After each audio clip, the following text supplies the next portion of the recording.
Good evening, and welcome to the February 26, 2018 Valley View School District Board meeting. Mr. Beders, would you lead us in the pledge?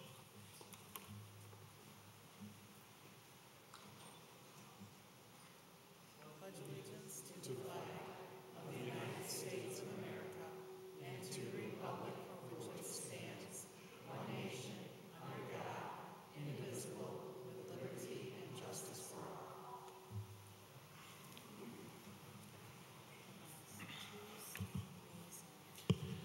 Ms. Sikora, could you please read the affirmation of the Board of Education mission statement? Our mission is to empower all learners to be college and career ready and to develop, grow, and achieve as productive citizens. Thank you. Dr. Mitchum, the agenda, please. Yes, I ask that the board approve the agenda as amended. Tonight we have the Bolingbrook High School girls basketball team playing for a chance to go downstate, right down the road at Lewis University. So I would ask that the board move all student and staff recognition to item 6 to before item 5, so that Bolingbrook High School can recognize their students and then get to the basketball game. And we can recognize all of the other students, given that it's a school night as well, so that they don't have to sit through half the board meeting before we recognize them. So moved. Second. All those in favor? Aye. Aye. The ayes have it. Consent agenda? We are going to move straight to item 6. If you don't mind, Don't mind. may I? Go ahead. Initially, I'd like to invite Dr. Paskevich to the podium from Bolingbrook High School.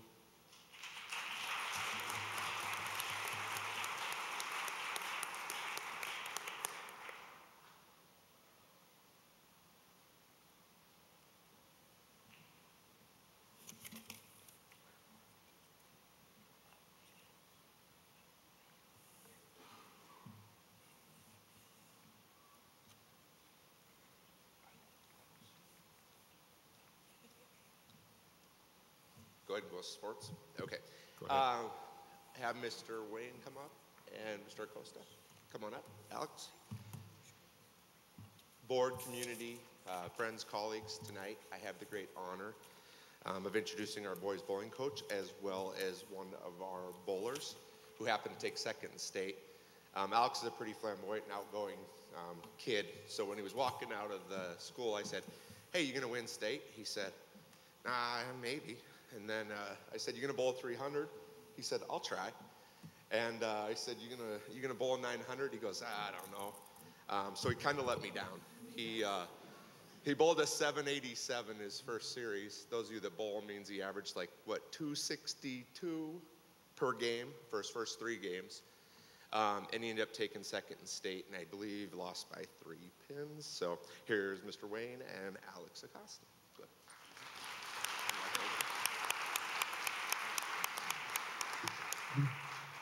Thank you, Dr. Paskevich. Thank you, Dr. Mitchum. Thank you, the school board. It's my privilege and honor to recognize Alex this evening. Alex is, it's not my first time presenting Alex to the school board. He's a 3rd-time state qualifier. It's quite an accomplishment for him to make it there. He's a 4-year varsity starter for me as well. Alex is a team leader for our team. He's a team leader both on the court and off the court, or on the bowling alley and off the bowling alley. Alex is going to continue bowling next year. He's been offered a scholarship for both athletics and academics to St. Xavier University. He also this year qualified to participate and try out for Team USA, an honor that not many athletes have been given. Out of only 160 professionals, collegians, and high school people in the nation, he was invited to that and came in 69th place, which is quite an accomplishment. This year he set a couple school records. He broke his own school record from last year by averaging 227 per game for the entire season. He also broke a conference record of bowling 573 in only 2 games.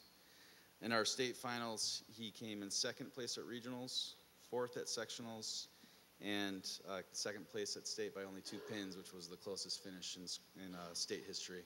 So it's my privilege and honor to recognize the first all-state bowler in Bolingbrook High School, Alex Acosta.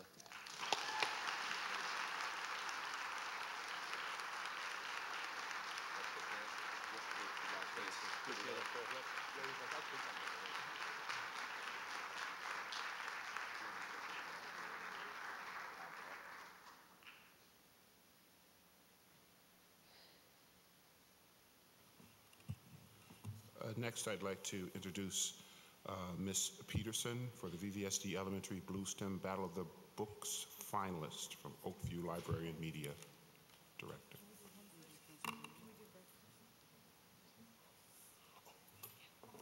I'm sorry. One more time.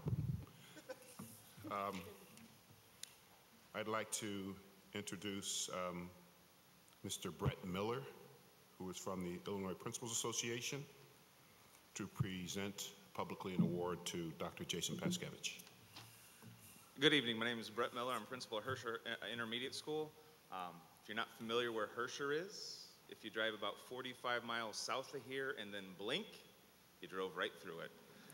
I'm also the awards chair for the Three Rivers region of the Illinois Principals Association. I'd like to thank Dr. Mitchum and the Valley View School Board of Education for giving me a few minutes of your time to acknowledge one of your many educational leaders, Dr. Jason Paskevich, principal of Bolingbrook High School. A few years back, I actually began my educational career here in the Valley View School District at Jane Addams Middle School. So it's really nice to be back here and see a lot of familiar faces and to know that there are still some wonderful administrators and staff at the Valley View School District. And the impact can be seen on all of the students who are in here and in the buildings throughout the district. I do have the privilege to present the IPA Three Rivers High School Principal of the Year to Dr. Jason Paskevich. The great thing about this award is that it is fellow administrators nominate candidates, and then other administrators actually vote and select who the recipient will be. So it's a really big honor to have people, your colleagues in the same field, doing all the same hard work that the recipients get. It really speaks to the honor that this award is by being recognized by your peers. Here are a few things that Chris Ruddy talked to me about, and let me know about some of the accomplishments of Dr. Paskevich. The Illinois 5 Essentials Survey for Bolingbrook High School went from the lowest score to the second highest it's ever had in just the course of 1 year. Bolingbrook High School saw a 43-point gain on their PSAT scores. The graduation rate has increased from 78% to 85%. Dr. Paskevich has instituted freshman AP courses, and along with that has increased the enrollment of AP courses by 500 students. And Bolingbrook High School is recognized as one of the top 100 schools in Illinois by U.S. News and World Report. So on behalf of the Three Rivers region of the IPA, it is my honor to award Dr. Jason Paskevich as the high school principal for the year for the second year in a row. Congratulations.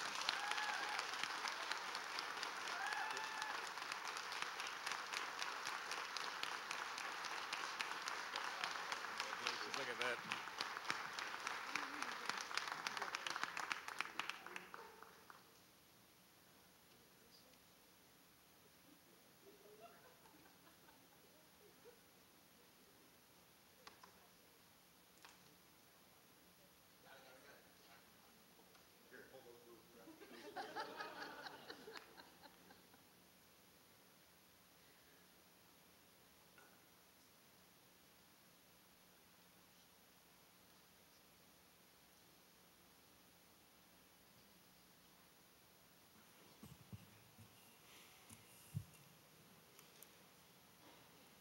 Mr. Paskevich, Dr. Paskevich, could you keep us posted as to the score of the game?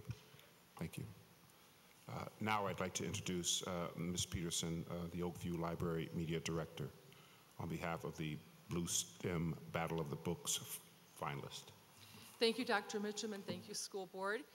Just to give you a little background knowledge about what the Blue STEM is, the Illinois School Library Media Association has Student Choice Awards, and the Blue STEM is geared for 3rd through 5th grade students. I was approached last year by a 5th grade teacher who came new into our district and said, do you want to do a battle of books at our school at Oakview? And I said, yeah, it sounds like a really great idea. And then I asked my fellow librarians if they'd like to join with me, and it was 6 of our schools that decided to do it last year for the first time. It was so successful that we convinced our colleagues to have it be a whole district event. So all 12 schools participated this last year. It was really a phenomenal event. And we have our top 3 teams here tonight to be awarded certificates and to receive congratulations and acknowledgement for their accomplishment. It was really phenomenal.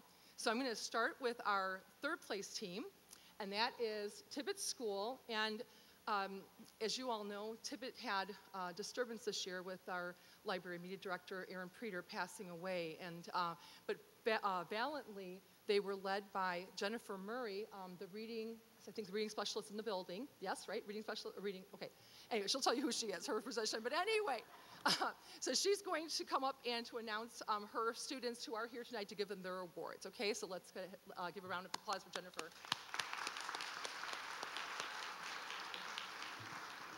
Thank you. I'm Jennifer Murray. I'm actually the TLC at Tibbet Elementary. And it's bittersweet tonight because I really shouldn't be here doing this. Mrs. Preeter started this with the kids last year and absolutely loved this program, and we couldn't let it go. So we changed our name to Preeter's Readers, and we forged ahead, and we took 3rd place in the battle, which is really exciting. So I'd like to honor Hazel Calderon,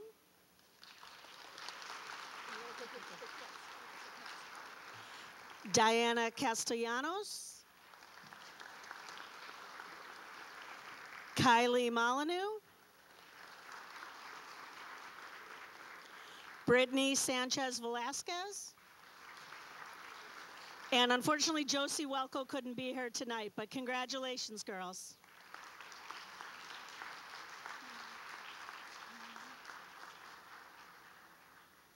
Okay, and our 2nd place team is, BJ Ward, is going to be presented by Mrs. Katie Thomas and her students right here.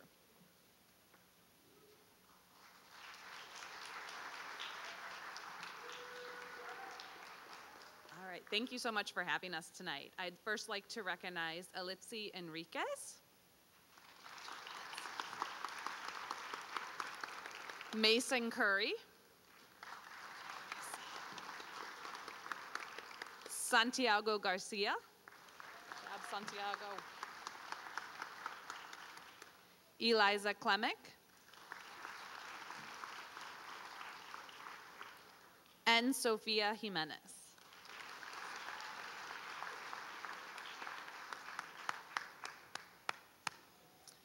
And drum roll, please, our 1st place team from Jonas Salk. We have Mrs. Lisa Arnold coming up to talk about her students and presented with their certificates.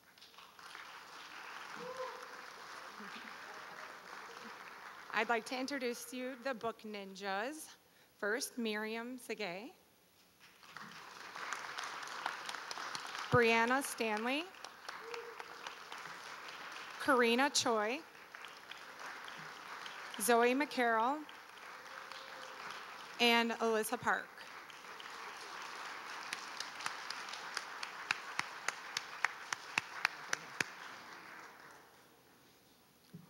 And these students had to read, there's a list of 20 books on the Blue STEM, and these students had to share that list and read that list and know those books inside and out, the characters and other facts about the books in order to get to this point. And I'd like to thank Catherine Newman, who is the Director of Instructional Technology of our school district. She's our fearless leader for the librarians, and she's given us support for both years. And also now Adam Herder as well is going to be supporting our program. And Dr. Mitchell, we thank you too. And I'd like to also make sure I acknowledge that our generous donation, our mayor in Bolingbrook, Mayor Roger Clare, for the last 2 years has given $1,000 each of those 2 years to give prizes to all the students. So every student who came to the district battle received a monetary award from Mayor Claire, and we gave it to them in form of a gift card from Barnes & Noble, so they got to buy more books with their prize money. And so that was what we did with that. But anyways, we'd like to thank all the community members who support us in this endeavor, and we're going to make it bigger and better next year. So thank you very much. I appreciate it. Thank you. And thank you, Sharon. I just wanted to recognize Sharon for her leadership as well. Of course, thank all the parents of all the students. It was remarkable seeing the students from all 12 schools right on this stage in intense competition. And all of our LMC directors who coach the teams, get all the reading lists together, procure the books for the students, and get them well prepared to be quite poised during the competition. So thank you to our staff as well for that.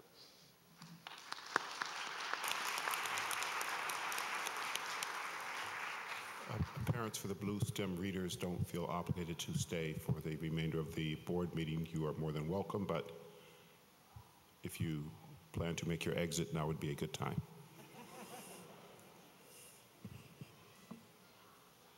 Next, I'd like to introduce Principal Sarah DiDonato to present the VVSD Middle School Spelling Bee champions.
Good evening, everybody. Since 1925, children across America have participated in school, local, and regional bees with the hopes of making it to the Scripps National Spelling Bee in Washington, D.C. This year, 11 million students will join in the experience. It is my pleasure to acknowledge the following students for their successes in our local school district bee and for moving a step forward in this journey. In third place, we have Miriam Sohail Wararik.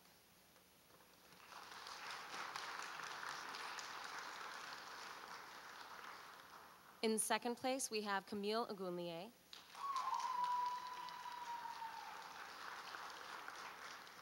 And a drum roll, please, for our first place winner with the word fandango, Danielle Vidal. Congratulations.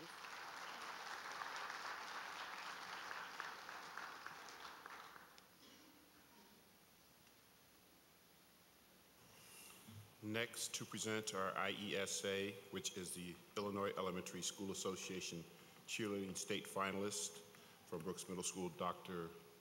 Keith Wood. It looks like it's Patrick. Oh, no.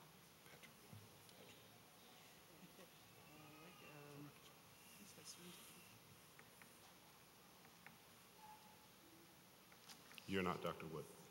I am not Dr. Wood. You're Patrick. Thank you, Dr. Mitchum, senior leadership, board members, and community members. My name is Patrick McGinnis. I'm the assistant principal at Brooks Middle School. It is with great Bulldog pride that I'm here today to introduce our cheer team. This is the first top 10 finish in IESA medium routine in our school history. These ladies are leaders on the mat, in the classroom, and in the community. Our cheer team is led by Coach Parisi, Coach Joy. Sorry, Coach Parisi is not here with us tonight. Both coaches dedicate their time and effort to help these ladies improve both in the classroom and on the mat. So I'm here to recognize them. Coach Parisi? Joy?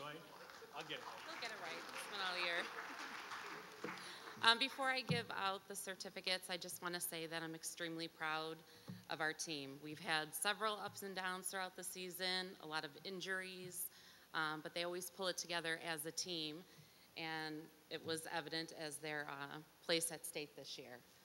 Not only do our girls compete competitively, they also support our boys basketball team, which means they practice 4 to 5 days a week, and they practice a lot of hours after school.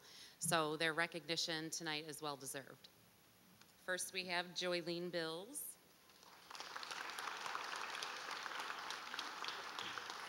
Isabel Castro. You're welcome.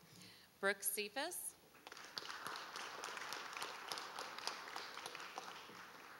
Jada Jones. Jocelyn Medina. Good job. Lauren Mitchell.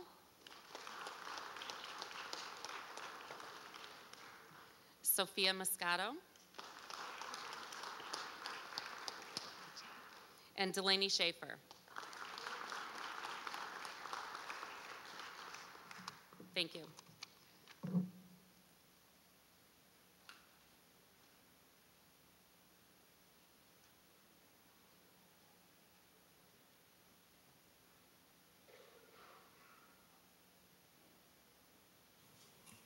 Here to present the IESA Boys Basketball State finalist from Jane Addams, Principal Teresa Polson.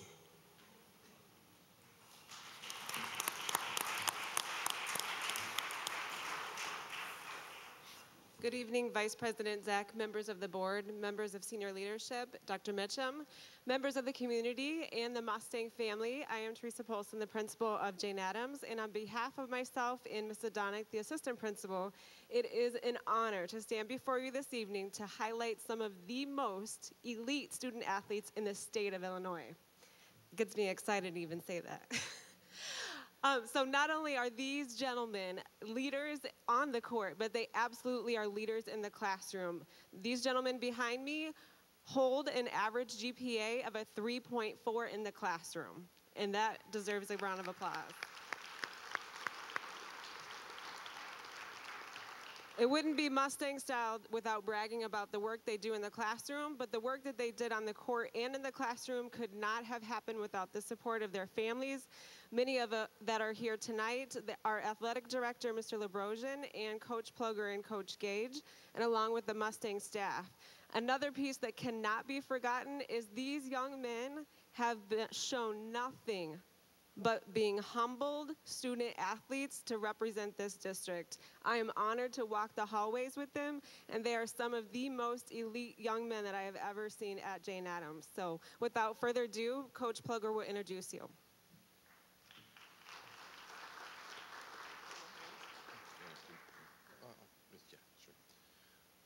Thank you very much. And you also got to take me away from my board meeting tonight, so I appreciate that. This is going to be far more entertaining for me and rewarding. First of all, in 10 years, the Mustang family, and I'm glad you used the word Mustang family, in 10 years, boys basketball program has been downstate 9 times. We've brought back 6 trophies.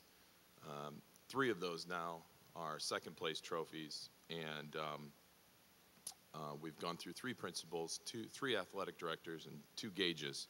And the common theme amongst all of that is the family and the student athletes that we put forth. And I'm forever indebted to my players that have come before me and the ones that stand before you.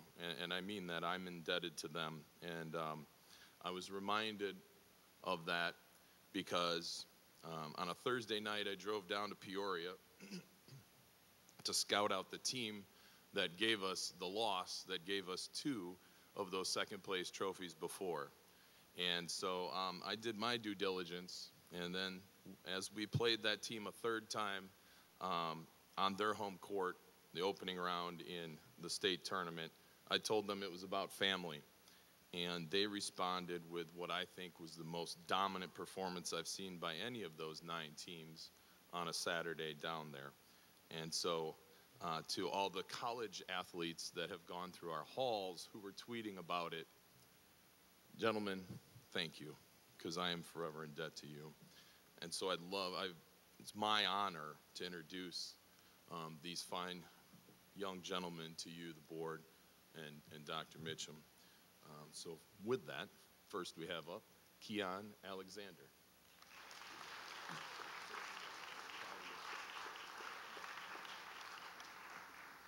Makai Cooper.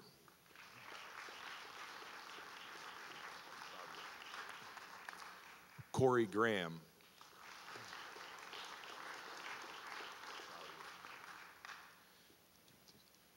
Tayshawn Howard.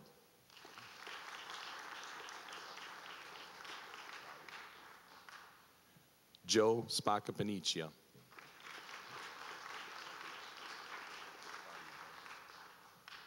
Damon Walters.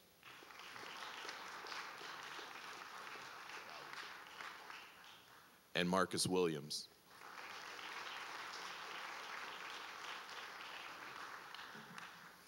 There were a few that couldn't be here tonight. Thank you, Valley View.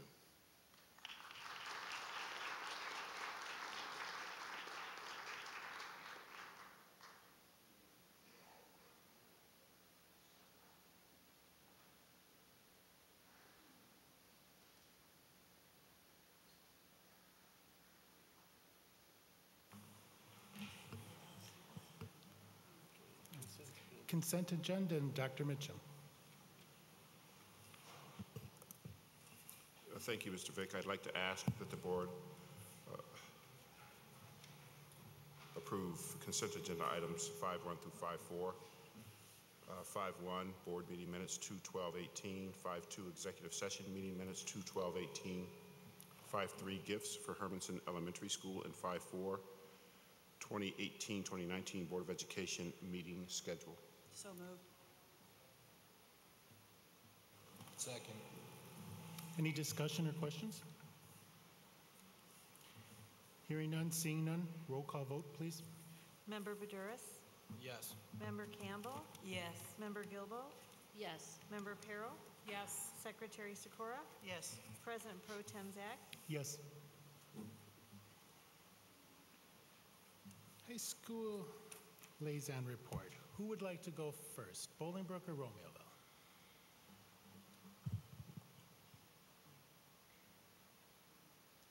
Romeoville, that is.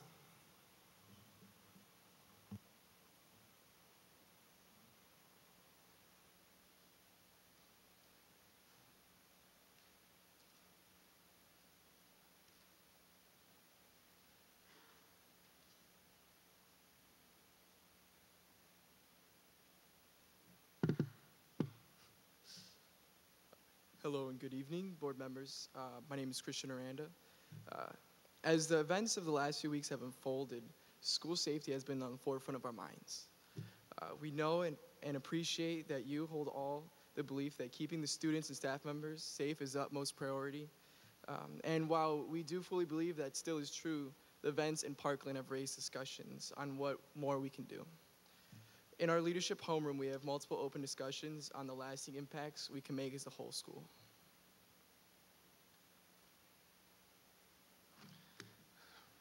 After our discussion, we met with Mr. Kinder to share our concerns. The very next morning, Mr. Kinder took time during our morning announcements to talk to the student body about school safety. He reassured us that we are a safe school and encouraged us to be all part of the Our House family and to keep our school safe by saying something if we see or hear anything. Mr. Kinder's comments during the morning announcements went a long way in making our students feel safe and feel valued as members of our school community. Mr. Kinder also came down and had a long discussion with our leadership homeroom. The discussion allowed for us to let him know our questions and concerns and to discuss how to participate in the movements that are coming from the students in Florida who have been most impacted by the violence in schools. We plan to meet with him again this week to further discuss our plans. We can report those plans to you in these next coming weeks.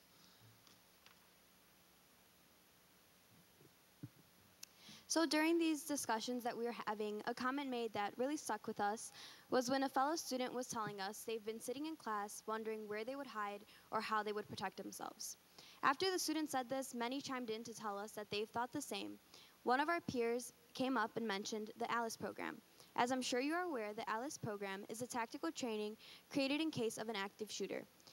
It is an acronym for Alert, Lockdown, Inform, Counter, and Evacuate. This is different from our traditional lockdown drill, but could possibly be a positive change in our district's training. We wanted to bring this message to you tonight in hopes of creating a line of dialogue with our VVSD Safety Director, Mr. Larry, as well as the board, to continue the work necessary to keep all of our students safe at school. Specifically, we would like to know if ALICE training is an initiative you are considering for our schools. If there are ways we could be a part of this conversation when discussing how to keep our schools safe, we would welcome that opportunity.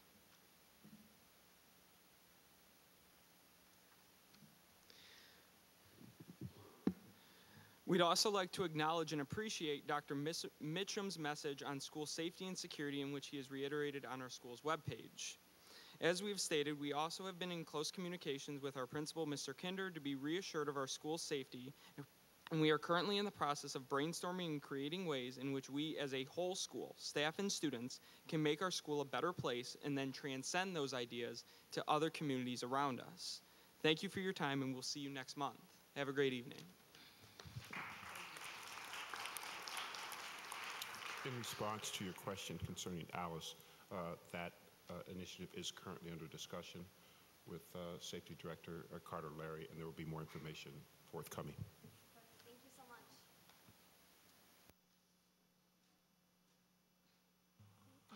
Bolingbrook.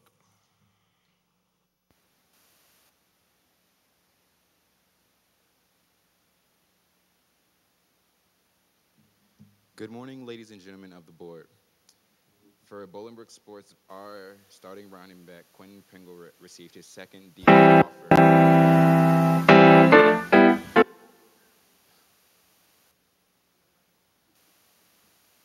He received his second D1 offer from Eastern Kentucky University. Our spring sports started today along with track and field, girls varsity soccer, and boys baseball. The girls track and field team showed up and showed out at the HF Showcase, and along with the boys team at the Proviso West Showcase. And for basketball, senior Caleb Thornton joins the 1000 Point Guard Club, also a nominee for the McDonald's All-American game. Girls basketball, which is going on right now, the girls were tied up at the half, and Scholastic Bowl prepares for our regional after a tough conference this past week and a tough loss to Bradley Bourbonnais. And we want to congratulate our future Raiders, now Mustangs, a wrestling team, on taking third at regionals and standing on the podium and finish off a good day.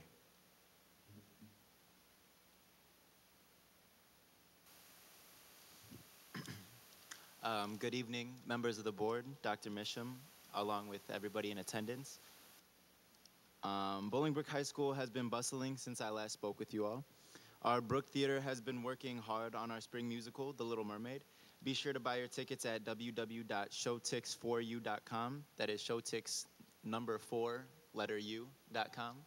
Our show is on March 16th through the 18th, and then the 23rd through the 25th. So be sure to check that out. Congratulations to our choir for making IMEA. Our poetry club is nearing its first competition this Thursday and Saturday. Our speech team had the honor of advancing to the state level competition, where me and my partner, co-captain, and best friend Nicole Walker had the opportunity to compete and share our talents with the rest of the schools across Illinois. Last Tuesday, we had hundreds of parents leave thousands of inspirational post-it notes on our lockers. Bolingbrook High School was showcased on the WGN News. I believe we have the video for that. If I can please divert your attention to the screen.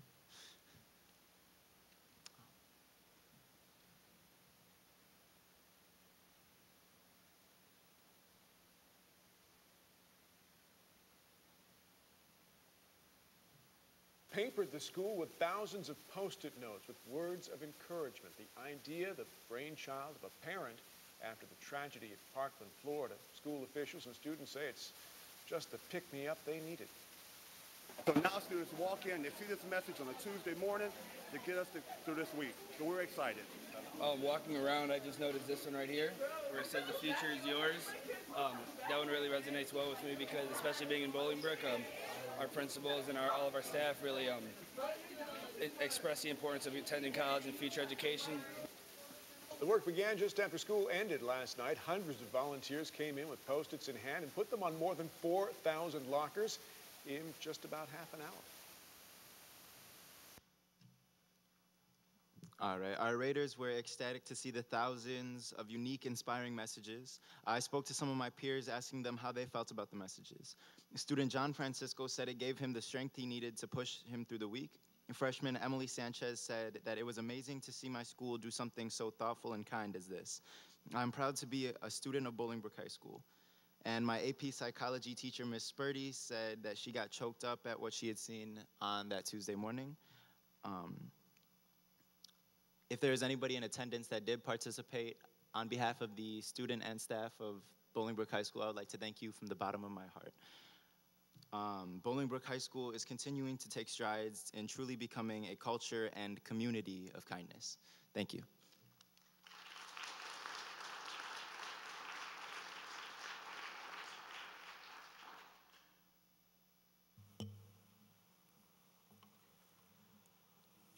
Board liaison report. From my left? From my right? Audience participation. Is there anyone that would like to address the board? If so, please state your name, and remember, due to time restraints, that you have 5 minutes. I would like to interject that the current score for the game is Montini 24, Bolingbrook 19. Third quarter.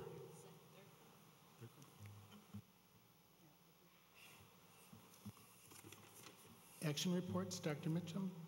No report?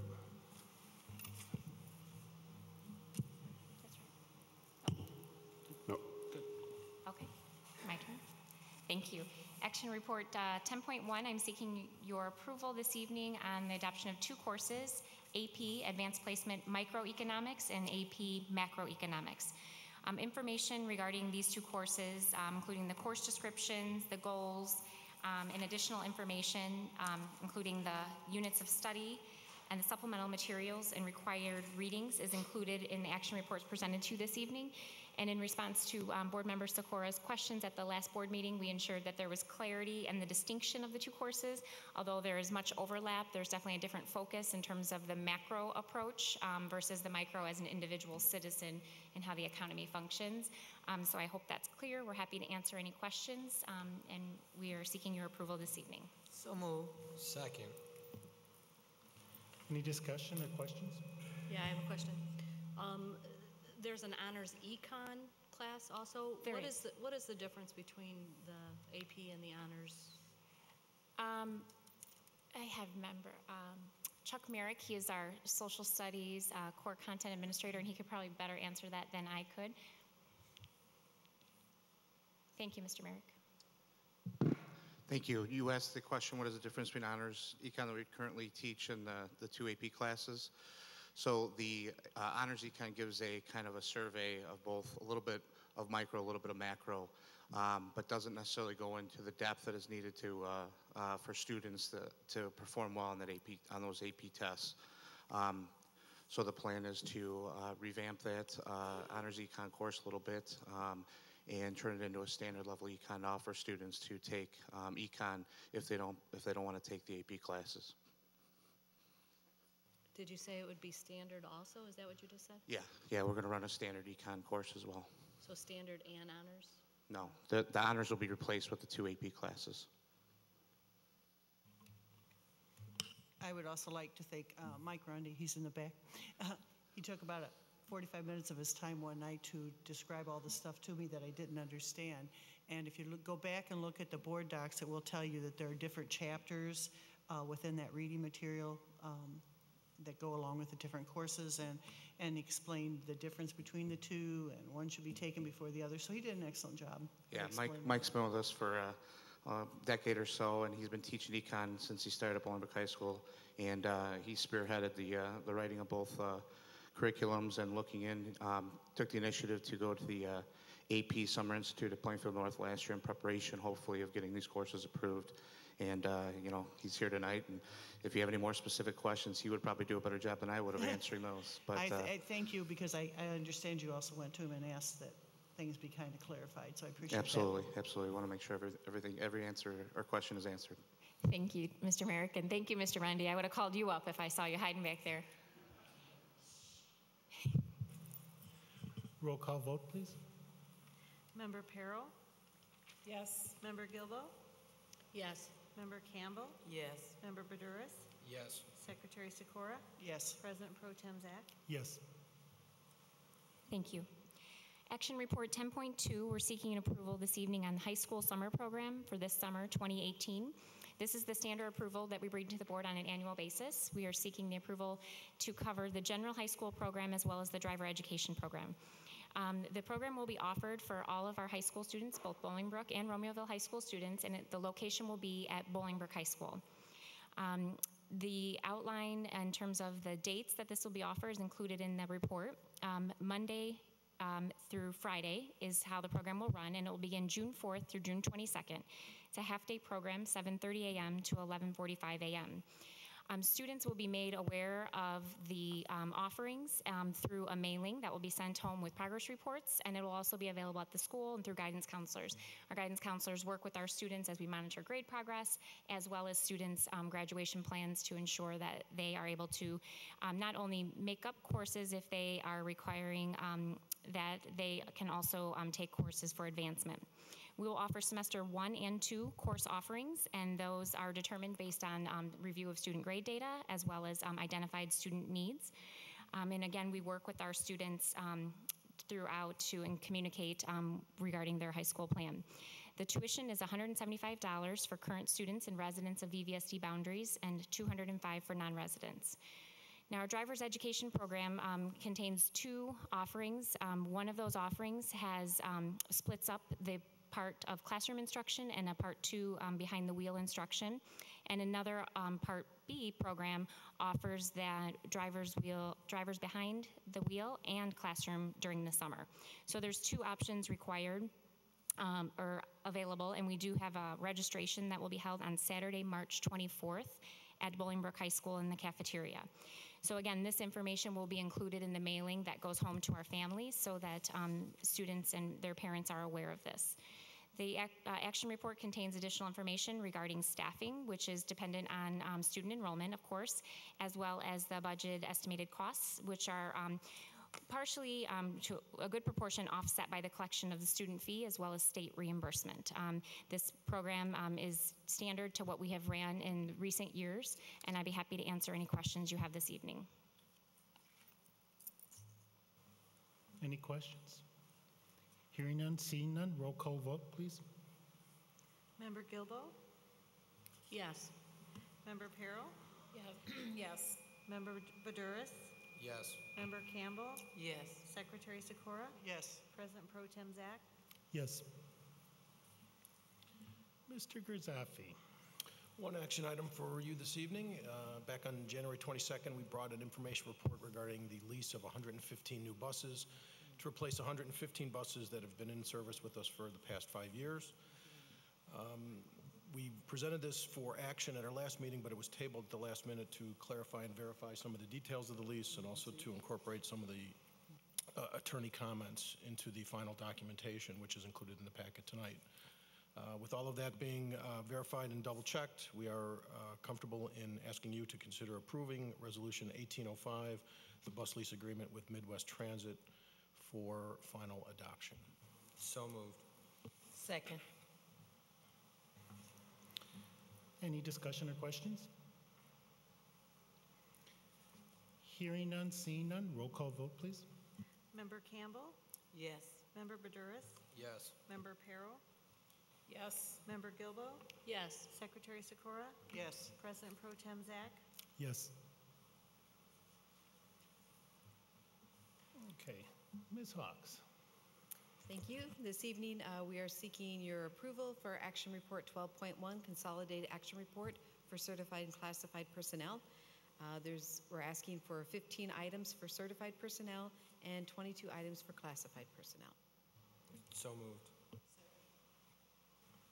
Any discussion or questions? Seeing none, hearing none, roll call vote, please. Member Badouris? Yes. Member Campbell? Yes. Member Gilbo? Yes. Member Peril? Yes. Secretary Sikora? Yes. President Pro Tem Zach? Yes. And my second action report this evening is 12.2. This request is for approval of 4 new job descriptions. We'd like to take just a few minutes of your time to provide you with some background information and rationale on this request. So I'm going to ask Mr. Adam Herder, our Executive Director for Ed Services PK5, and he's going to share a little bit of information with us. Good evening. As we bring up the presentation here,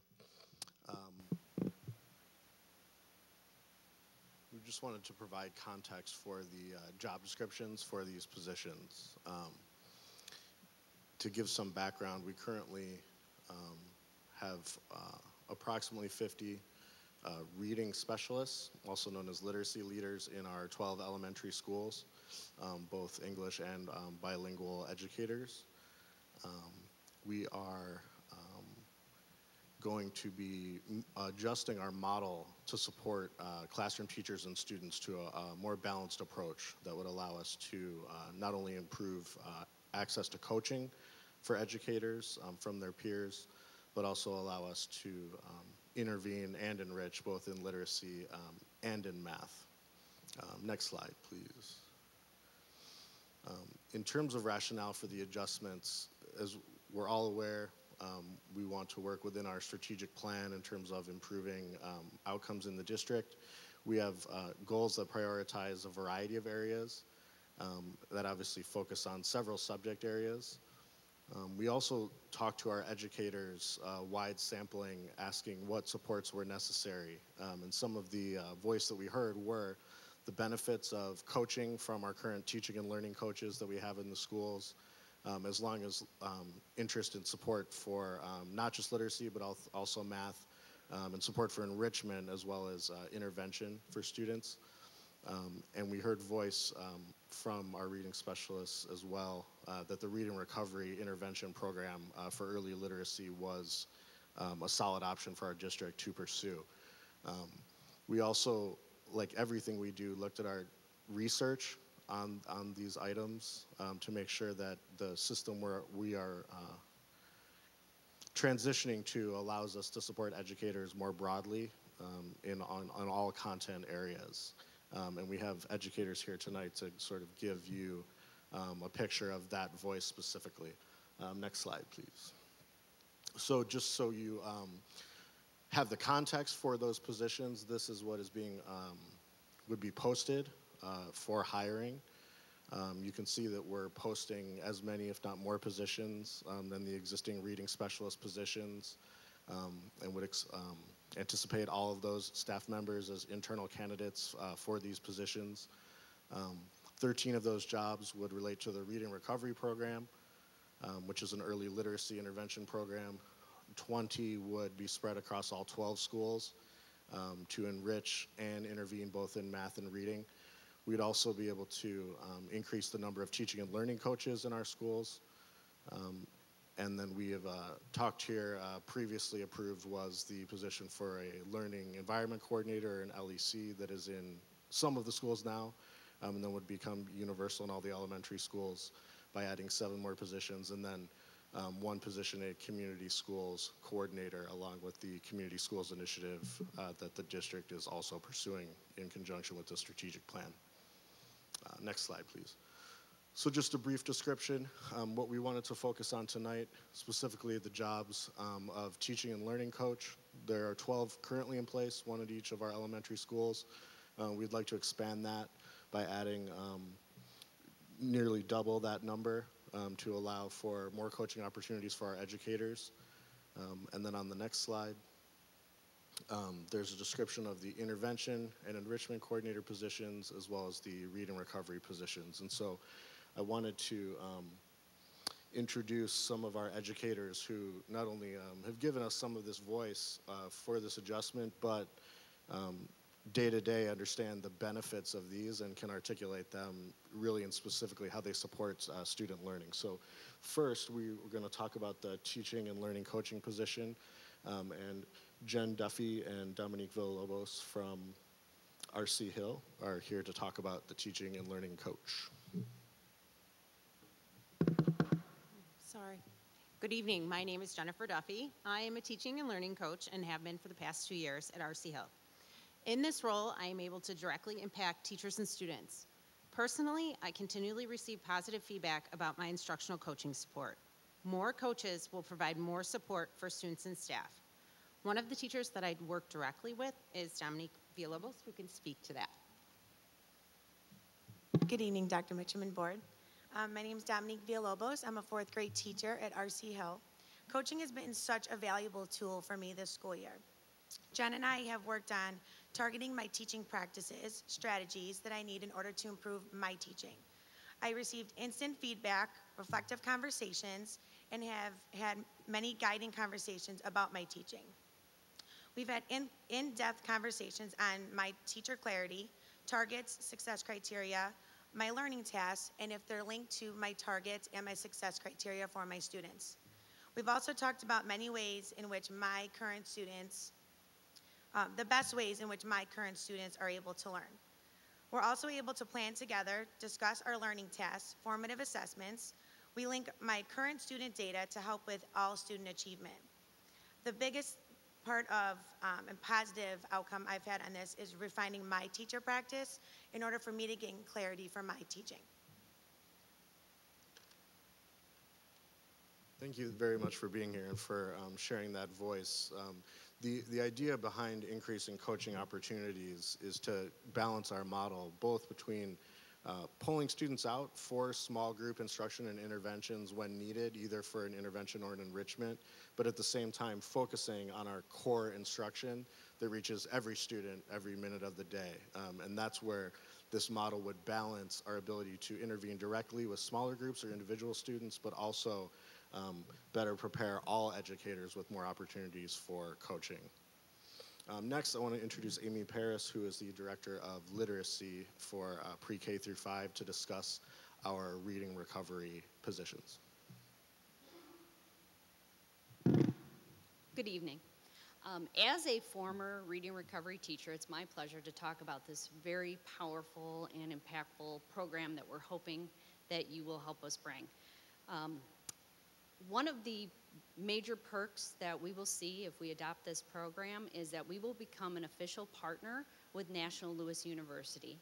And through that partnership, we will have access to the wisdom and the management and all of the tools that they provide that that will definitely add to our support for our buildings. Reading recovery and Describiendo la Lectura, which is the DLL, the Spanish version, are consistently rated in the What Works Clearinghouse as effective interventions. Year after year, no matter what comes out, they always rank at the top. And if you want to read further about that, those are linked on the presentation. It's the third link for that. If we bring this program to our district, one of the pieces we will have is an in-house teacher leader, and that person will do the training within our district for our reading recovery teachers so that they will know how to be most effective. She will also monitor and provide them the coaching that they need as teachers. That coordinator position is going to be a school-based position, so she will be housed within the school buildings, and she will continually maintain her own caseload of students, so she's constantly in practice herself. And additionally, there will be 12 building-based reading recovery teachers. Those teachers will go through the training provided by that lead coordinator, in which they will work directly with our primary students to enhance early literacy skills. And we really feel like if we can target that early literacy, that prevents issues down the road for how many interventions we need to put kids into later. Rosie Lael is a reading specialist in our district right now, and she's going through the training with National Louis for reading recovery and DLL, so she'd like to talk a little bit about her experience. Good evening, my name is Rosie Leal. I've been a bilingual reading specialist here at the district for 11 years. This year I've had the opportunity to go to training through National Louis as a teacher leader. It's been the most valuable training that I've ever had. Through this year-long training, teachers will receive professional development, and they're going to be able to understand and scaffold foundational early literacy. Some of the students that I have read with throughout this year have reached their average peers in less than 15 weeks. Their parents, and speaking with their parents, of course, were extremely happy now that their students are readers and writers. They noticed a great change in their self-esteem. They see them reading at home, and the students, more importantly, see themselves now as readers. So I think that's it. Thank you.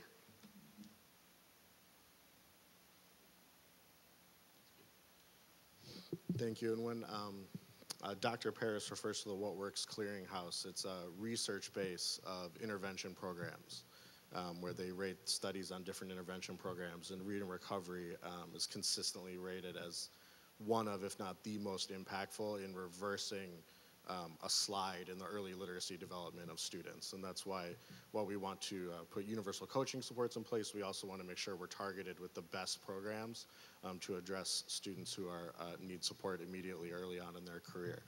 I wanted to conclude with Kathy Acevedo, who is a reading specialist at Woodview, to give you some perspective on our proposed approach here.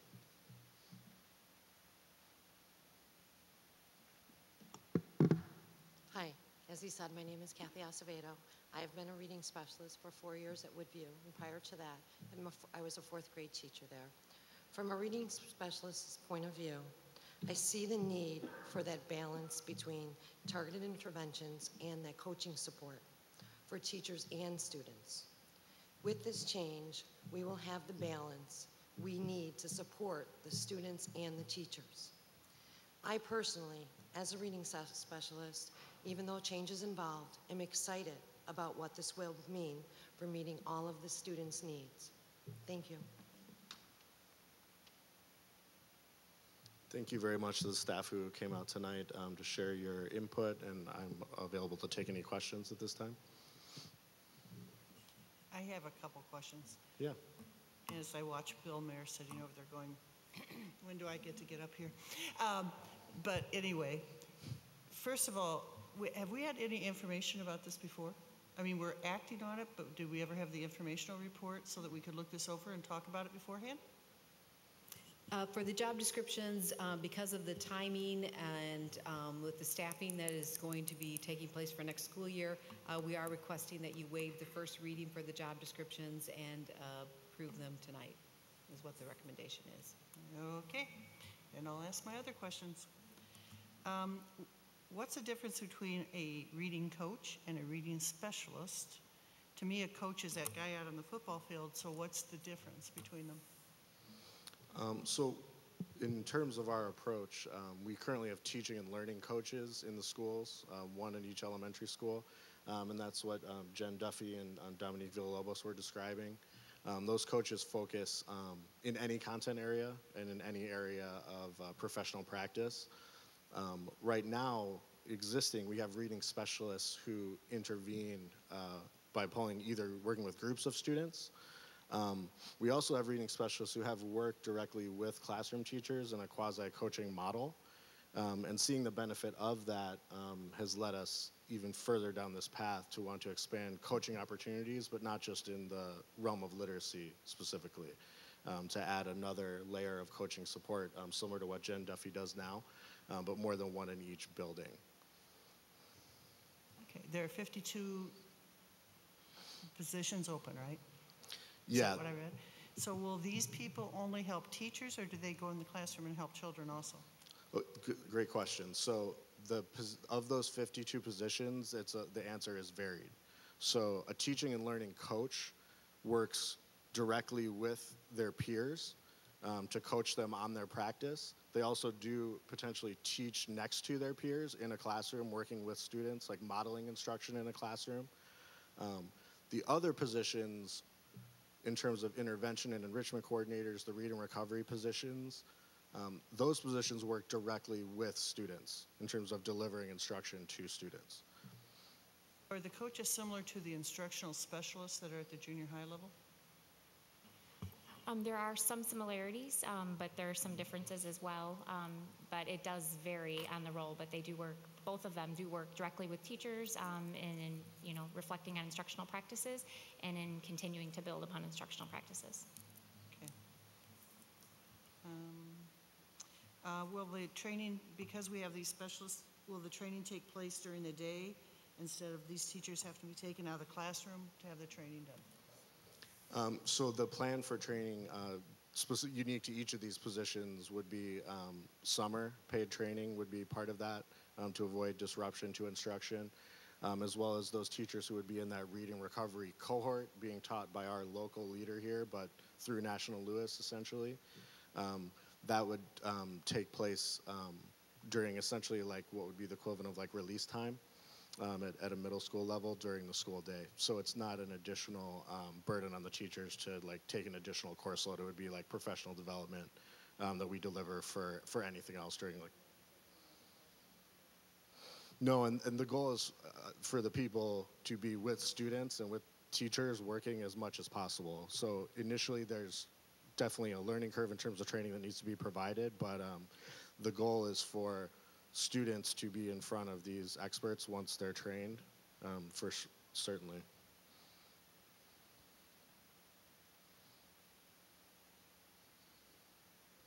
Thank you. Could you explain how they... We're adamant in parliamentary procedure. We should have the motion on before we ask these questions. So we just, if we would just, go back to Thank you, Board Member Campbell. Could we have a motion, please? So move. And a second? Second. Any discussion? Thank you. All right, now we'll continue our discussion. Could you explain the students' role? I heard something about students being pulled out, but now I'm hearing students working in the class with these teachers. So could you explain that role? Yeah, thank you. So when we refer to a student's group or an individual student being pulled out of the classroom, we essentially are referring to differentiating with small group instruction for a group of students with a similar need. So that could either be, right now we have reading rooms where those students go for small group instruction. That model would continue.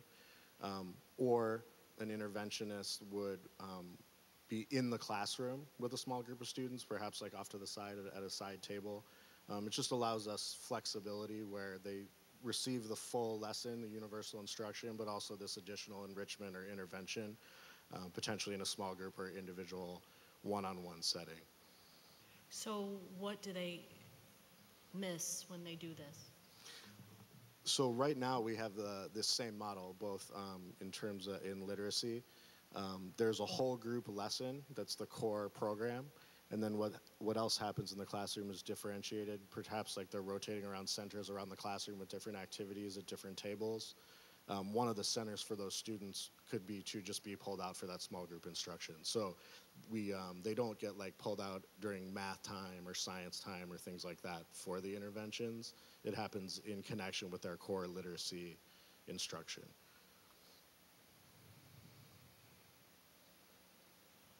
Okay, and then it sounds like the intervention and enrichment coordinators are explained, the teaching and learning coaches are explained.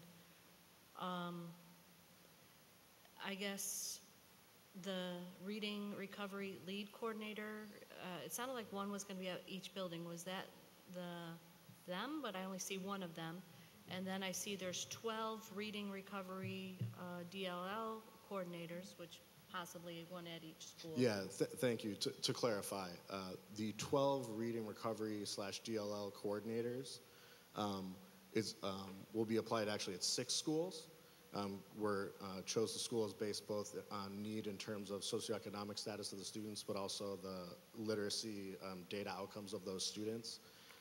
That's what those 12 positions are, and those schools, that's flexible from year to year based on where our highest need is. And so that's our first cohort of those teachers, essentially.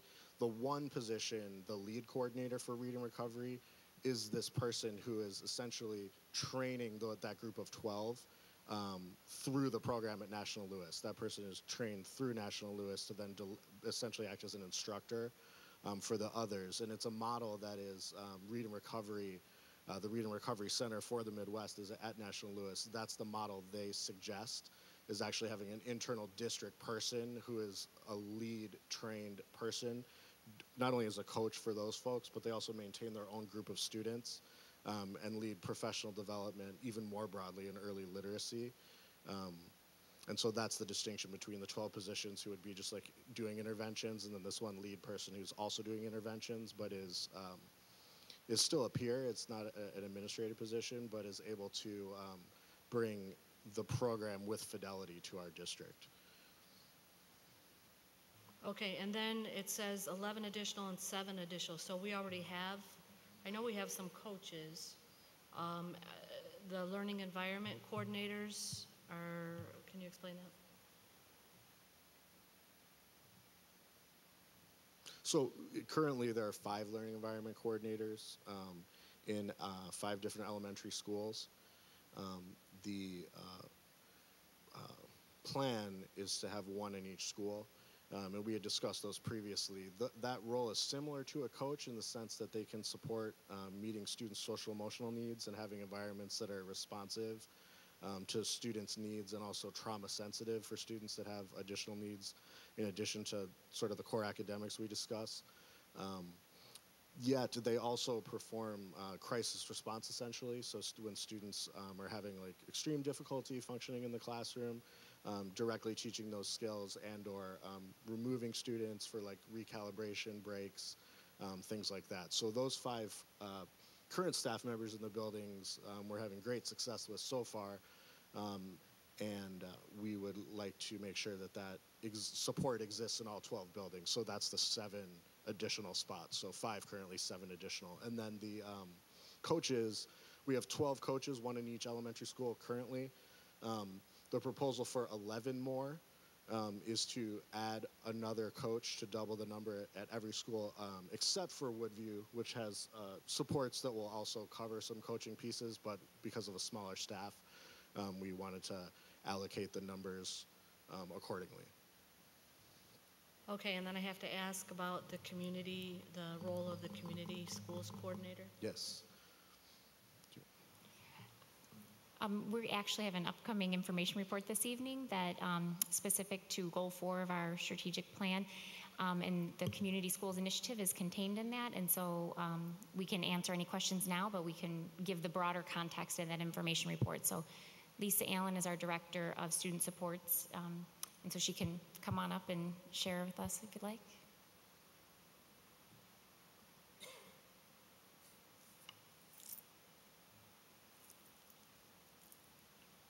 So I think the answer to your question will make more sense after we talk about the Community Schools Initiative and project under Strategy 7.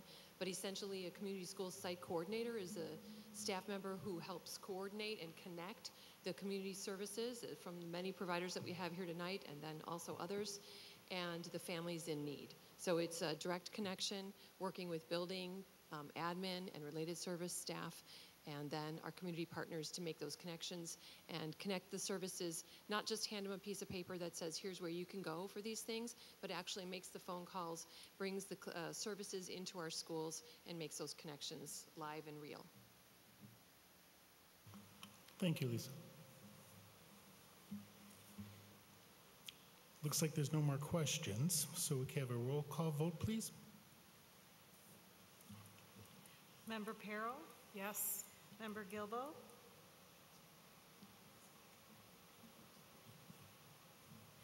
It's hard when you just get it right at the end.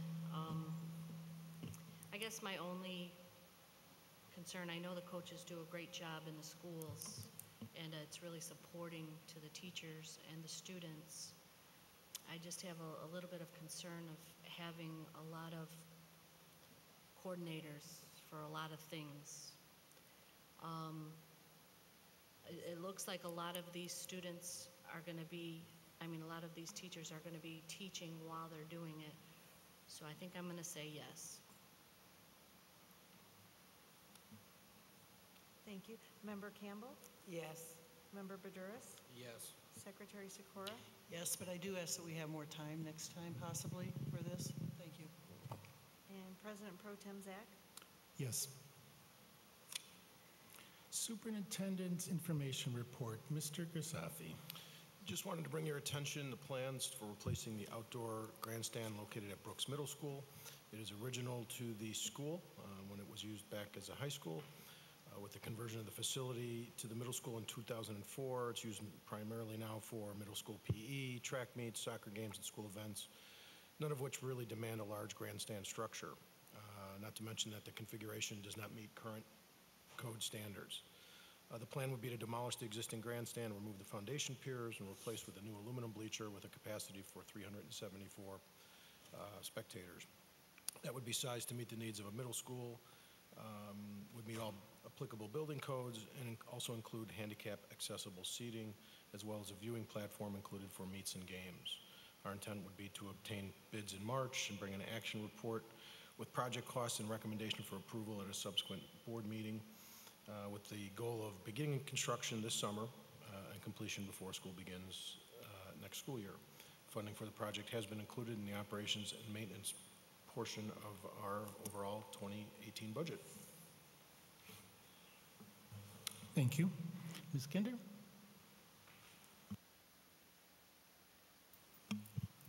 Apologize. Okay, I'd like to invite again our Director of Student Supports, Lisa Allen, back up to the podium. And we have a presentation that we'll be projecting.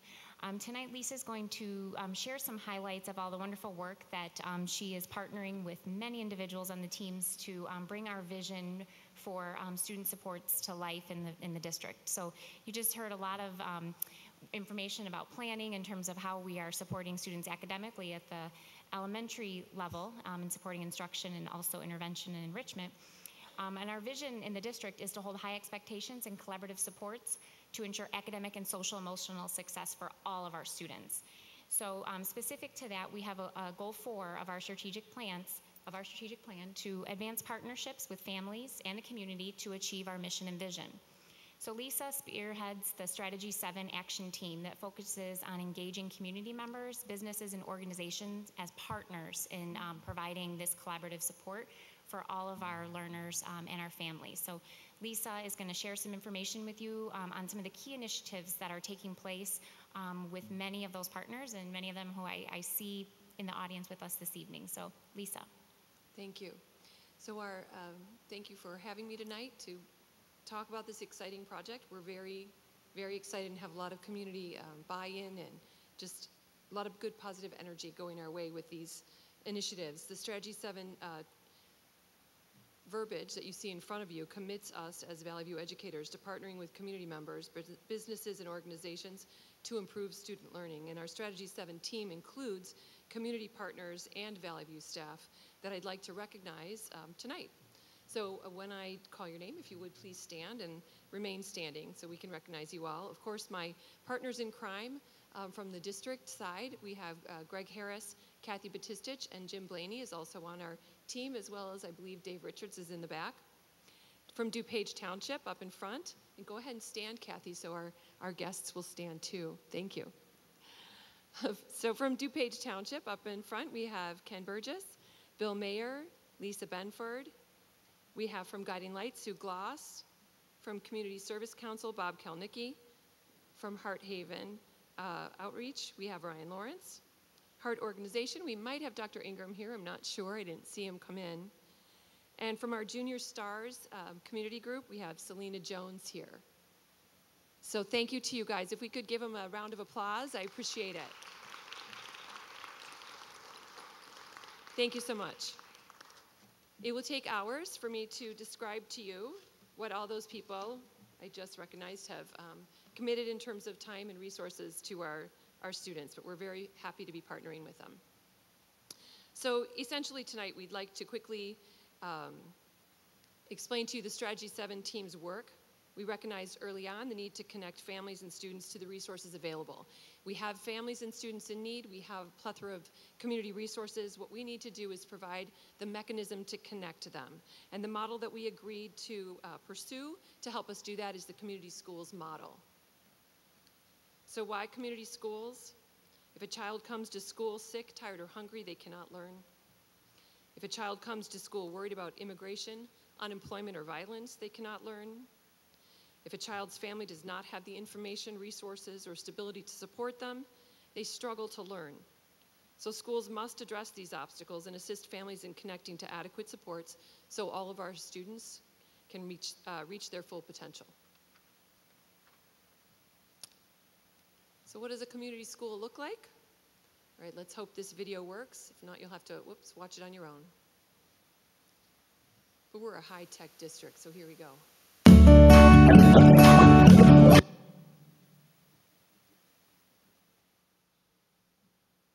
This is a 2-minute overview of a community school that I think gives a good picture of what ours could look like.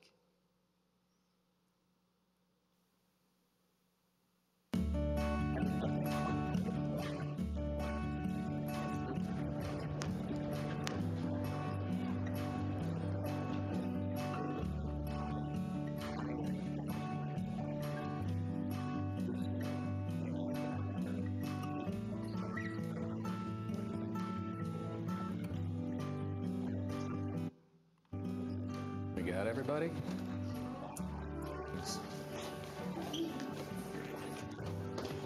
Essentially, he introduced himself as a teacher in a community school.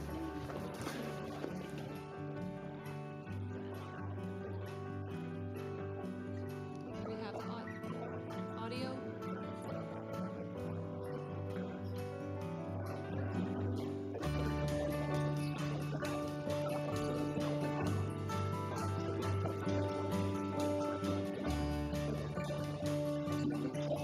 Okay, let's go ahead and cut it because we're missing the story behind the pictures, but I can fill you in and also send you the link. Essentially, that's a model of a community school that's similar to what we have our eyes on for Valley View schools.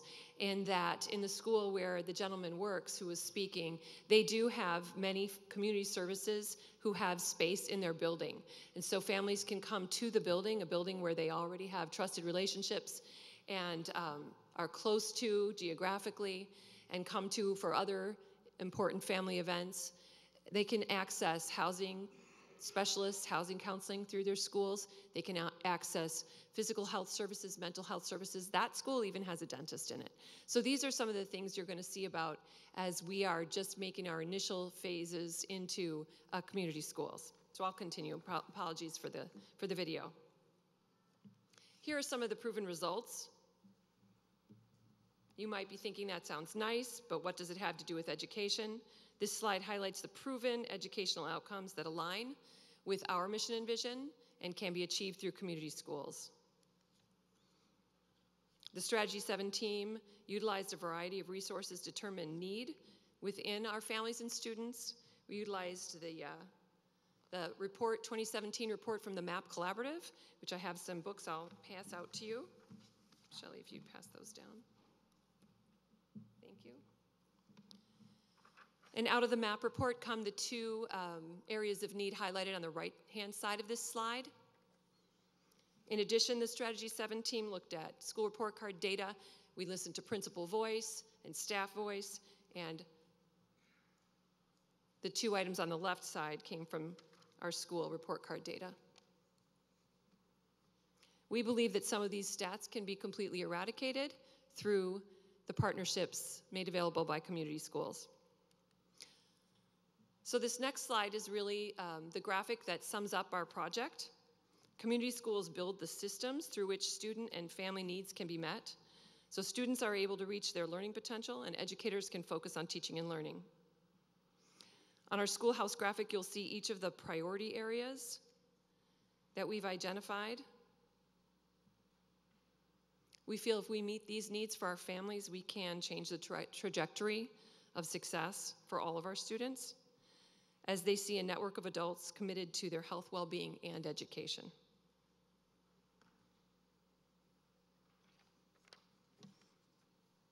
And then I'd like to highlight just a few initiatives that have begun this year under the Strategy 7 team.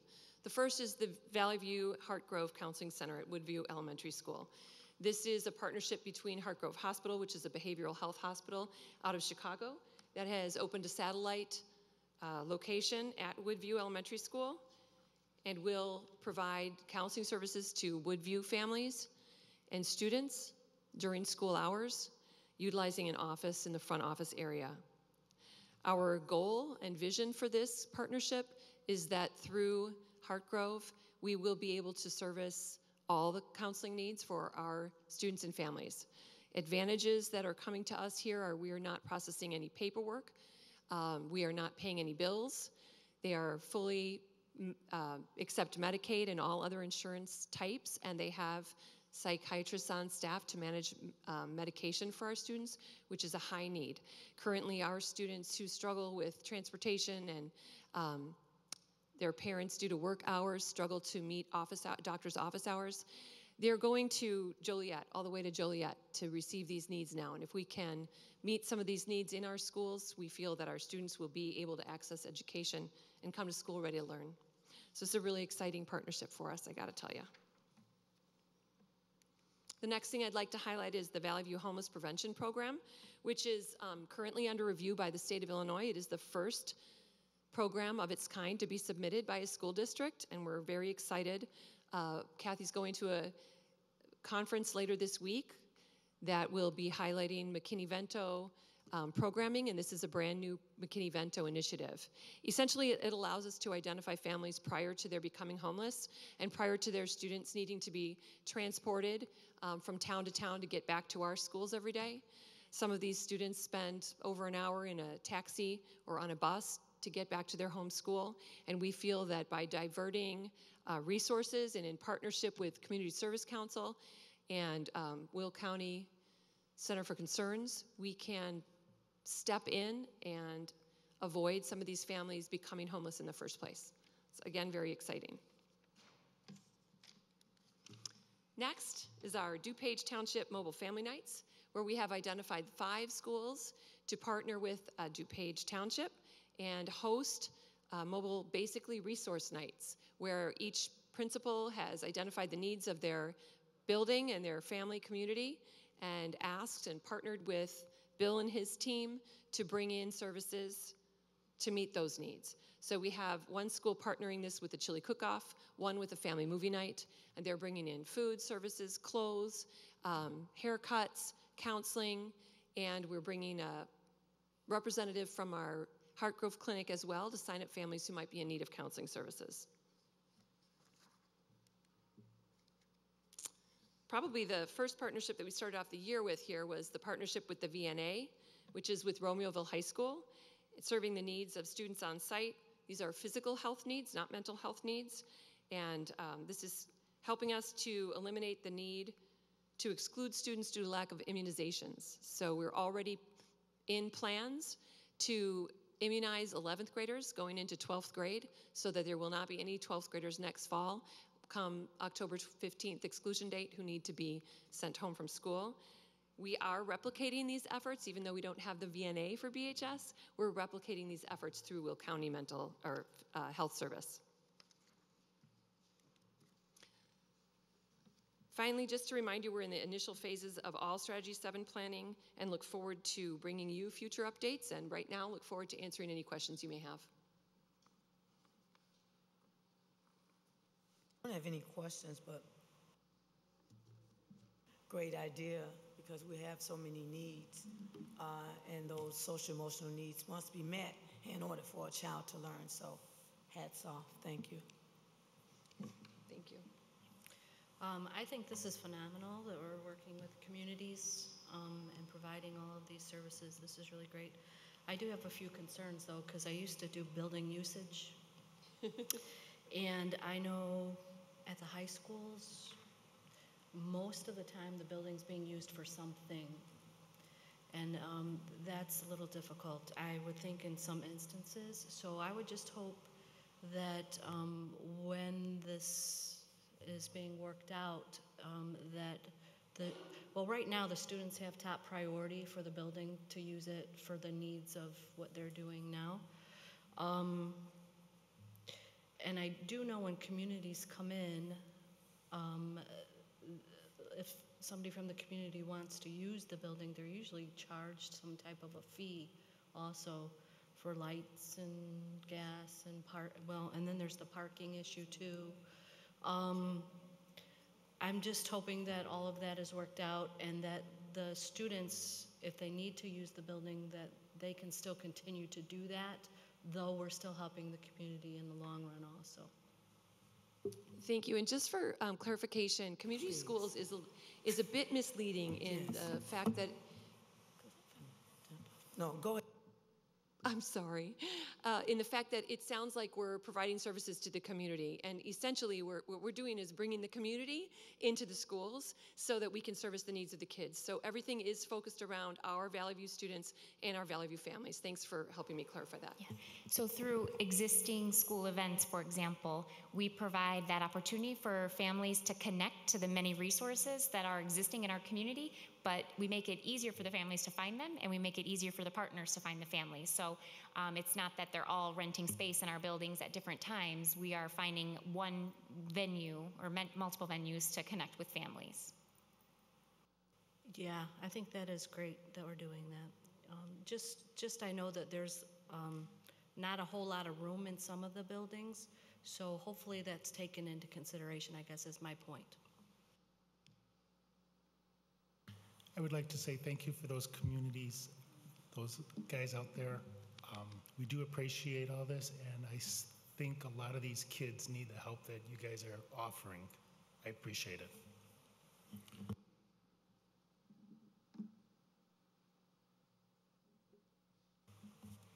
Thank you. Okay. Thank you. Grading scale, Mrs. Kinder.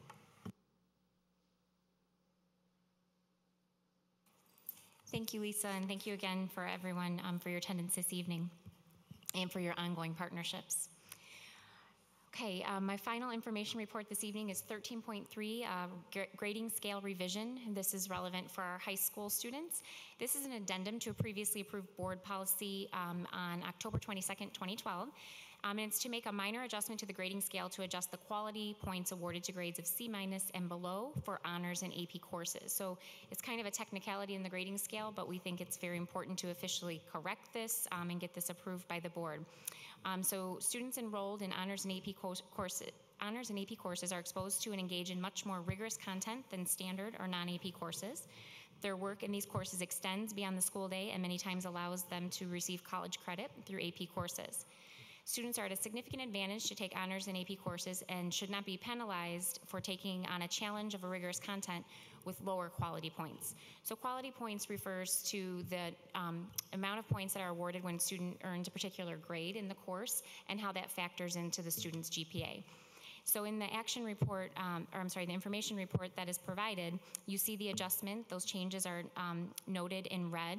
I've also included the previously approved action reports from 2012, so you can see that distinction there, and that's for grades C-, D+, D, and D-. So I'm happy to answer any questions or provide any insight as to why we feel this is a change that is important to request. We don't want students to not take the courses for fear of getting a C- or a C and having that affect them negatively, even though they stepped up to taking a greater challenge. So this is consistent with how many other schools award quality points that factor into student GPA.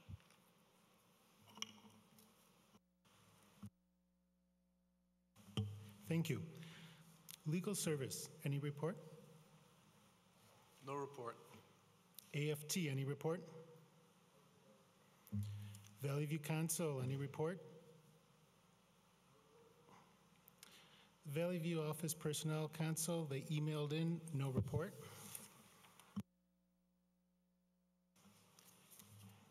Any old business from the board?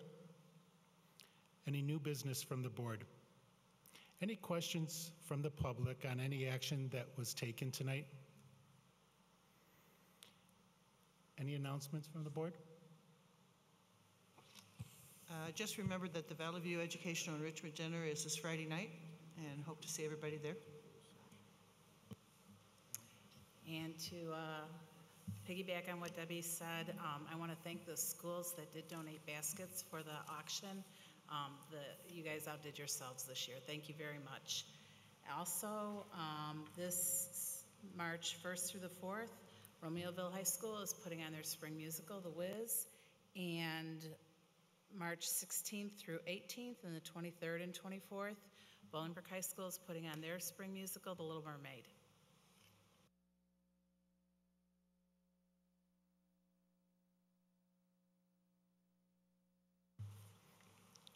Administration, announcements from the administration? No announcements. Announcements from the public? Bolingbrook High School did lose tonight, unfortunately, but the boys begin against Lamont, I think, next Tuesday. All I'd like to say is to those teachers and the students and the family members in the Florida shooting, you are in our thoughts and our prayers. I will need a motion to go into closed session. Second. And for the record, it's to go back into closed session under the previously identified sections.